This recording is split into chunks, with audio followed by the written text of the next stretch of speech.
فإن قيل إن الكتاب في مسح الرأس يوجب مسح مطلق البعض وقد قيدتموه بمقدار الناصية بالخبر والكتاب مطلق في انتهاء الحرمة الغليظة بالنكاح وقد قيدتموه بالدخول بحديث امرأة رفاعة.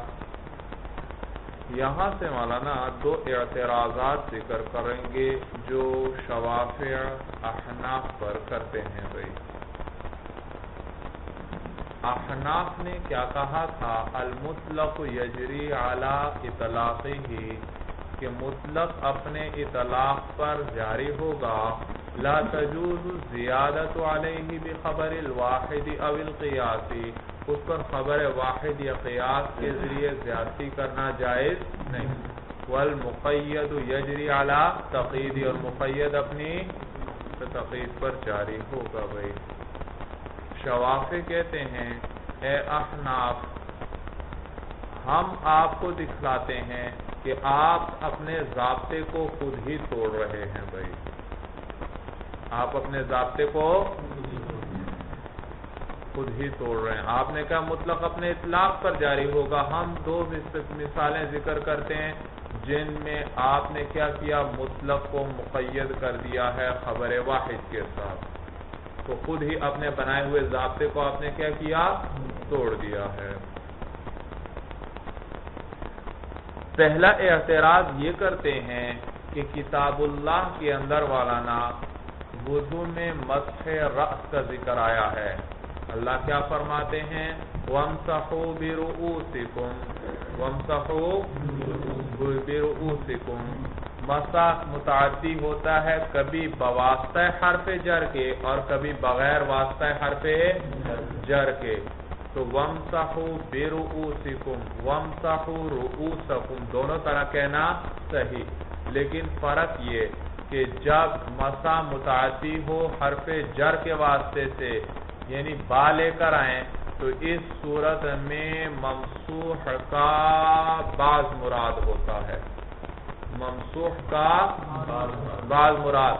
اور اگر متعدی بواسطہ حرف جر کے نہ ہو بلکہ یوں ہو وَامْسَحُوا رُؤُوسَكُمْ تو اس صورت میں ممسوح کا کل مراد ہوتا ہے. تو اگر یوں کہا جائے وَامْسَحُوا رُؤُوسَكُمْ تو کیا معنی ہوگا؟ اپنے پورے سر کا مسح کرو. اور اگر یوں کہا جائے وَامْسَحُوا بِرُؤُوسِكُمْ تو اب کیا معنی ہوگا؟ اپنے باز سر کا کیا کرو؟ مسح کرو. تو یہاں پر مولانا کتاب اللہ میں آیا وَامْسَحُوا بِرُؤُوسِكُمْ کہ تم مسح کرو اپنے باز سر کا، کیونکہ کیا آئی ہے؟ با آ گئی. اور یہ باز رأس مطلق ہے مولانا. کیا ہے؟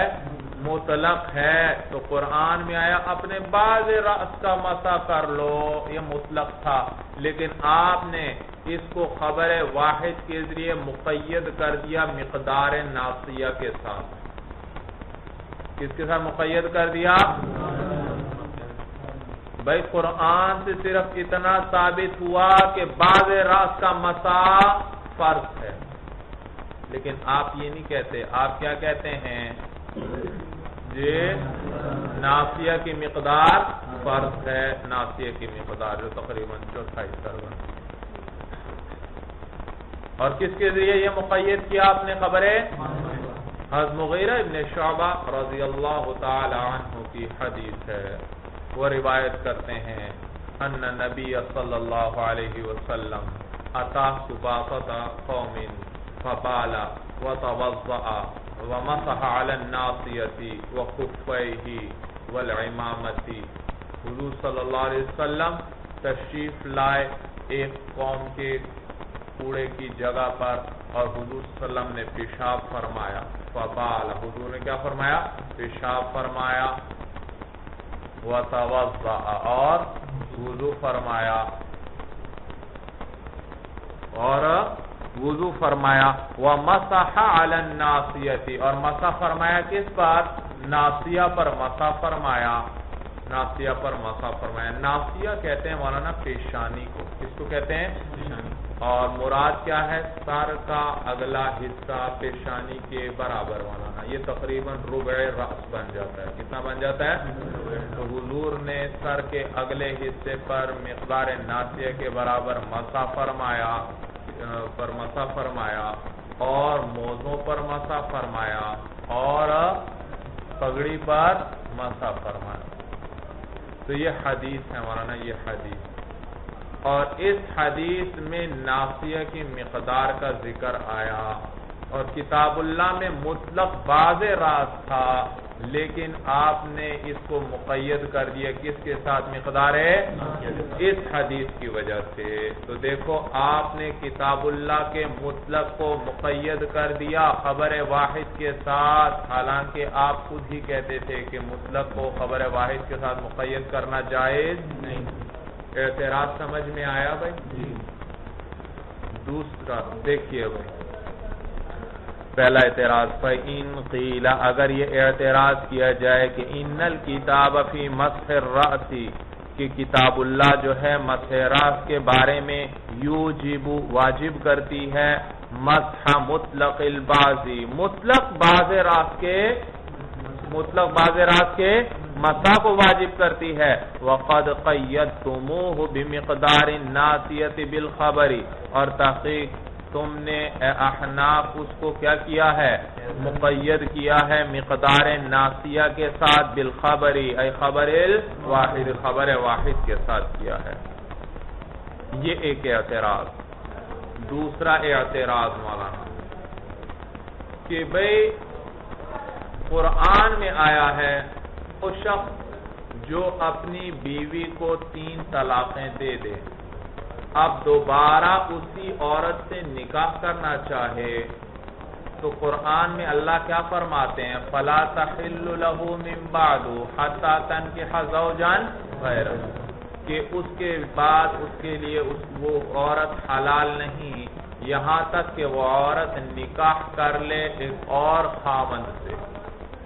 حَتَّى تَنكِحَ زَوْجًا، یہاں تک کہ وہ نکاح کر لے زوجن ایسے خاوند سے، غیرہو جو پہلے سے کیا ہو؟ غیر ہو، یعنی پہلے کے علاوہ کسی اور سے کیا کر لے. تو کتاب اللہ میں کہتے ہیں مطلق یہ آیا کہ حرمت غلیظہ مطلق نکاح سے کیا ہو جائے گی؟ ختم ہو جائے. بھئی 3 طلاقیں دی تو کون سی حرمت آئی؟ حرمت غلیظہ. اور یہ حرمت غلیظہ کس سے ختم ہوگی؟ کتاب اللہ نے کیا بتلایا؟ مطلق نکاح کر لے عورت کس سے؟ کسی اور شخص سے نکاح کر لے تو بس. لیکن آپ نے امرأ رفاعہ والی حدیث کے ساتھ اس پر جماع کی قید بڑھا دی. احناف کیا کہتے ہیں مولانا؟ احناف کیا کہتے ہیں کہ اگر ایک خاوند اپنی بیوی کو 3 طلاقیں دے دے بھائی، 3 طلاقیں، تو وہ عورت اس کے بعد اس شخص کے لیے اس وقت تک حلال نہیں جب تک کسی اور شخص سے نکاح نہ کر لے اور وہ شخص اس کے ساتھ جماع کر لے. وہ شخص اس کے ساتھ تو دیکھو کتاب اللہ میں مطلق کیا آیا تھا مولانا؟ نکاح آیا تھا. حَتَّى تَنكِحَ زَوْجًا غَيْرَهُ، مطلق نکاح کی بات آئی، لیکن آپ نے اس پر جماع کی قید کا اضافہ کر دیا. کس کی وجہ سے؟ خبر. اور وہ خبر واحد کیا ہے؟ امرأ رفاعہ والی حدیث ہے مولانا. حضرت رفاعہ رضی اللہ تعالیٰ عنہ کی جو بیوی کی حدیث ہے بھائی، اس کے ذریعے تم نے کیا کیا ہے اس پر. وہ حدیث یہ ہے کہ حضرت رفاعہ رضی اللہ تعالیٰ عنہ نے اپنے مفہوم سنا رہا ہوں بھائی، تو انہوں نے ان کی جو بیوی تھی انہوں نے اس کو طلاق دے دی تھی بھائی. انہوں نے کسی اور سے نکاح کر لیا اور یہ خاوند ان کو پسند نہیں آئے تو حضور صلی اللہ علیہ وسلم کے پاس تشریف لائیں بھائی، تشریف لائیں.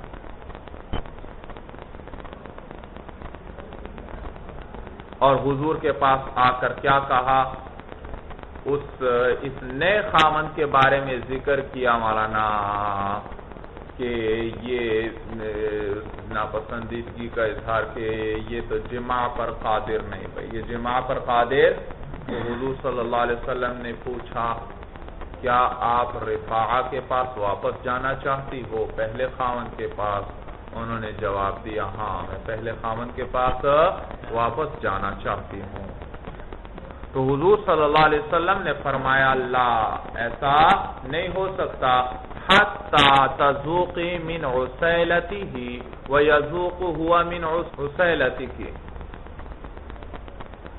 کہ ایسا نہیں ہو سکتا یہاں تک کہ تو نہ چکھ لے اس کے شہد میں سے اور یہ نہ چکھ لے تیرے شہد میں سے، یعنی تو پہلے خاوند کے پاس نہیں جا سکتی جب تک یہ نیا خاوند تیرے شہد میں سے نہ چکھ لے اور تو اس کے شہد میں سے نہ چکھ لے۔ اور یہ شہد چکھنے سے مراد ہے لذت حاصل کرنا۔ کیا مراد ہے؟ لذت حاصل۔ اور یہ کنایا ہے جماع سے، کنایا ہے کہ جب تک وہ تجھ سے، یہ خاوند تجھ سے جماع نہ کر لے تو پہلے خاوند کے پاس نہیں جا سکتی۔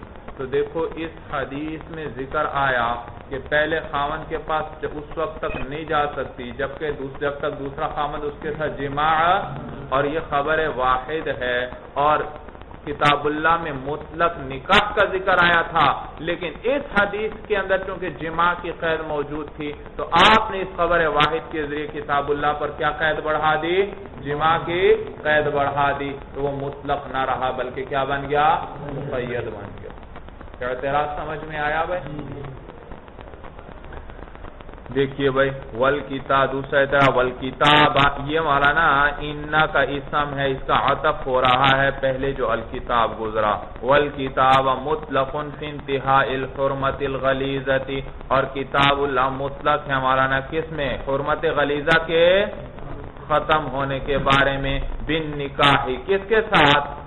نکاح کے ساتھ حرمت غلیظہ ختم ہونے کے بارے میں مطلق ہے۔ وقد قیدتموہ بالدخول، اور اے احناف تحقیق تم نے اس کو مقید کیا ہے دخول یعنی جماع کے ساتھ، بحدیث امرأۃ رفاعہ، امرأہ رفاعہ والے حدیث کے ساتھ، حدیث کے ساتھ۔ سمجھ میں آیا بھائی؟ تو یہ امرأہ رفاعہ والی حدیث ہیں۔ تو یہ حضرت رفاعہ کی بیوی تھی، انہوں نے طلاق دے دی، پھر انہوں نے نکاح کر دیا تھا حضرت عبد الرحمن ابن زبیر سے، بھائی عبد الرحمن ابن زبیر سے۔ حاشیہ نمبر 3 میں یہ حدیث تفصیلی موجود ہے بھائی۔ قلنا، یہاں سے جواب دیں گے مولانا، کیا کریں گے؟ جواب دیں گے۔ جواب یہ مولانا احناف کہتے ہیں اے شوافع آپ نے کیا اعتراض کیا؟ آپ نے کیا کہا کہ وضو میں بعض راس مطلق ہے، بعض راس تم نے کیا کہا؟ بھئی یہ بات تو ثابت ہو گئی کہ بعض راس مراد ہے، لیکن آپ نے کیا کہا؟ یہ بعض راس مطلق ہے، اور اس کو تم نے اے احناف مقید کیا کس کے ساتھ؟ خبر ہے؟ جواب ہم دیتے ہیں یہ مطلق ہے ہی نہیں مولانا، یہ مجمل ہے، یہ مطلق ہے ہی نہیں بلکہ کیا ہے؟ مجمل ہے، مجمل ہے۔ مجمل وہ ہے کہ جس کا معنی تو معلوم ہو مراد معلوم نہ ہو۔ مجمل کس کو کہتے ہیں؟ جس کا معنی تو معلوم ہو لیکن مراد معلوم، معنی تو ہمیں معلوم ہے، بعض راز کا کیا معنی؟ سر کا کچھ حصہ، لیکن سر کا کچھ حصہ تو مولانا نصف ہے، نصف بھی کیا ہے؟ سر کا کچھ حصہ۔ ثلث بھی کیا ہے؟ سر کا، ثلثین بھی سر کا، خمس بھی سر کا، سدس بھی سر کا۔ تو کیا مراد ہے اس سے؟ مراد معلوم نہیں ہے، معنی ہمیں معلوم کہ بعض راز، لیکن کیا مراد ہے؟ کتنا حصہ مراد ہے، وہ بعض کتنا ہے وہ معلوم، تو یہ کیا مطلق نہیں ہے بلکہ کیا ہے؟ مجمل ہے، مجمل ہے۔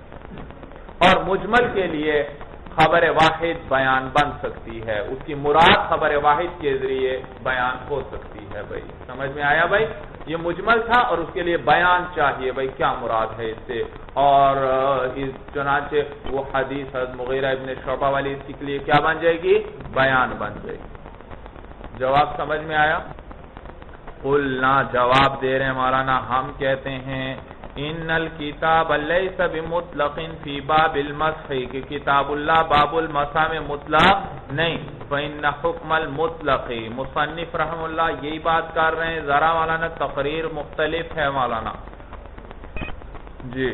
کہتے ہیں فإن حکم المطلق اس لیے کہ مطلق کا حکم یہ ہے کہ ان یکون الآتی بأی فرد کان آتیا بالمامور به کہ آتی بالمامور به معمور به کو لانے والا. معمور به وہ بات جس کا حکم دیا جائے.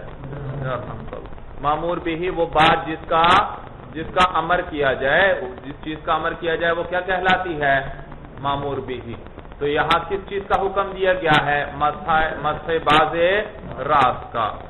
مسح باز راس کا. تو اتیان بالمامور به کا معنی ہے اس کو ادا کرنا. مامور به کو لانا کیا معنی؟ اس کو ادا کرنا. سمجھ میں آیا بھائی؟ ترجمہ پہ نظر رکھنا. ان یکون الآتی آتی کا کیا ترجمہ کریں گے؟ اتیان بالمامور به کا کیا معنی ہے؟ ویسے تو معنی ہے لانے والا کیونکہ آتی کے معنی ہوتے ہیں آنا اور بعض صلہ آ گیا تو اب کیا معنی؟ لانا. لیکن مراد کیا ہے؟ ادا کرنا. کیا معنی ہے؟ ان یکون الآتی بأی فرد مطلق کا حکم کیا ہے کہ ادا کرنے والا کسی بھی فرد کو یعنی کسی بھی فرد کو ادا کرنے والا کان آتیا بالمامور به وہ ادا کرنے والا ہے مامور به کو.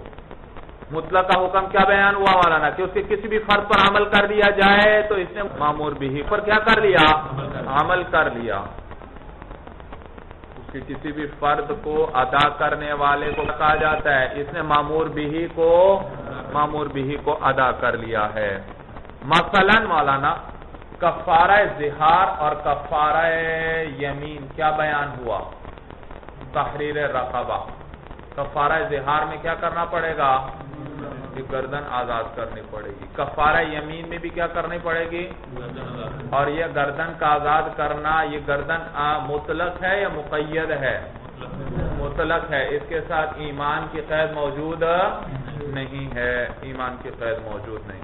لہذا اب اس کے کسی بھی فرد پر عمل کر لیا جائے تو کہا جائے گا کہ اس شخص نے مامور به کو ادا کر دیا ہے. مثلا آپ چھوٹا غلام آزاد کریں یا بڑا غلام آزاد کریں کیا کہیں گے؟ اس نے تحریر رقبہ کی. آپ کافر غلام آزاد کریں آپ مومن غلام آزاد کریں کیا کہا جائے گا؟ اس نے تحریر رقبہ کر دیا ہے. آپ مولانا مرد کو غلام کو آزاد کریں یا باندی کو آزاد کریں کیا کہا جائے گا؟ اس نے تحریر رقبہ. تو مطلق کے کسی بھی فرد پر عمل کر لیا جائے تو یہ کہا جاتا ہے کہ اس نے مامور به کو کیا کر دیا ہے؟ ادا کر دیا ہے. سمجھ میں آیا؟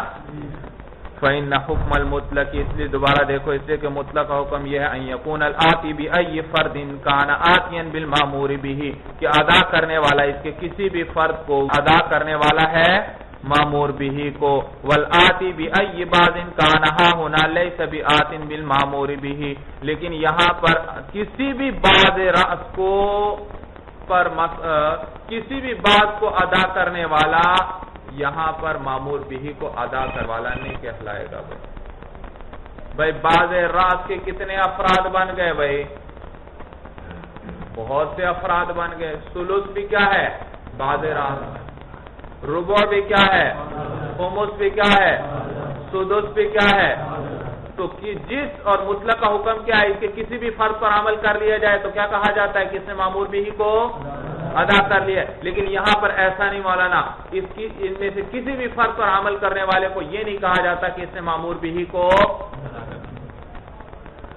مثلا اس نے ایک شخص نے کتنے پر مسح کیا؟ نصف پر مسح کیا. تو کیا اس کو کہا جائے گا اس نے فرض ادا کیا ہے؟ یہ نصف فرض تھا جی.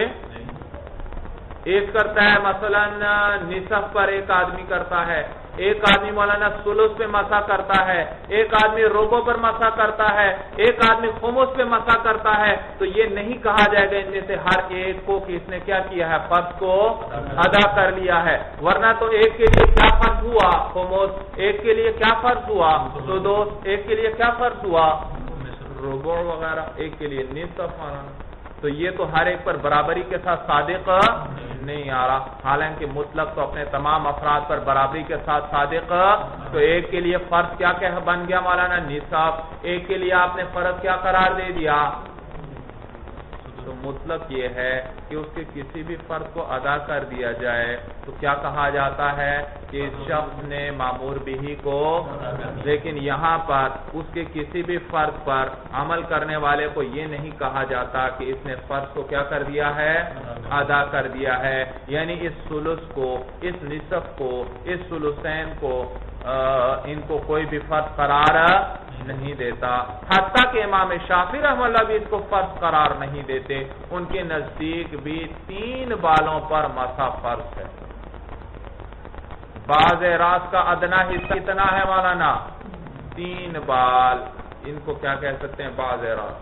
کیا کہیں گے، باز راس. ہر فرض پر مطلق برابری کے ساتھ صادق آتا ہے، لیکن یہاں پر ہر فرض پر برابری کے ساتھ صادق ان میں سے ہر ایک کو فرض کوئی بھی قرار، کوئی یہ نہیں کہتا ثلث بھی فرض، نصف بھی فرض، خمس بھی فرض. حالانکہ یہ تمام اس کے افراد ہیں مولانا، تمام اس کے. معلوم ہوا یہ آیت مطلق نہیں بلکہ کیا ہے، مجمل ہے، اور مجمل کے لیے خبر واحد بیان بن سکتی ہے.